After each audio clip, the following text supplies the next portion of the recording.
আমার নবীর প্রতি আদব শুধু ঈদে মিলাদুন নবী না, আমার নবীর প্রতি আদব সুন্নতে রসুল, আমার নবী যেই সুন্নত নিয়ে এসেছেন সেগুলাকে গুরুত্ব দেওয়া। ঈদে মিলাদুন নবীর মাকসাদ অনেক উদ্দেশ্যের মধ্যে দুইটা মৌলিক উদ্দেশ্য।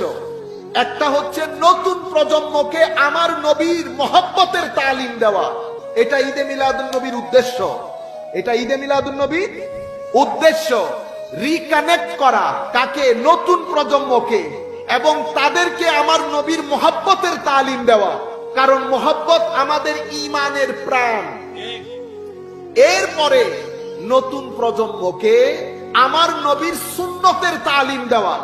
আমাদের দৃষ্টিতে সুন্নত শুধুমাত্র দাড়ি রাখা, সুন্নত শুধুমাত্র গিরা টাকনুর উপরে জামা পরা, এটা আমাদের কাছে সুন্নত, ঠিক না? এটার জন্য জান দিয়ে ফেলি।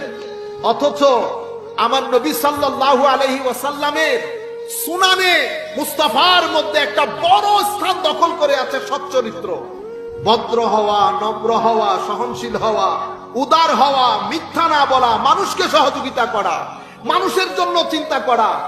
সমাজের মধ্যে কোন ধরনের এমন কিছু জিনিস আসলে যেগুলা সমাজকে ডিস্টার্ব করে, সমাজকে মন্দের দিকে নিয়ে যায়, সেগুলাকে সবাই ঐক্যবদ্ধ হয়ে সমাজকে রক্ষা করা, এটা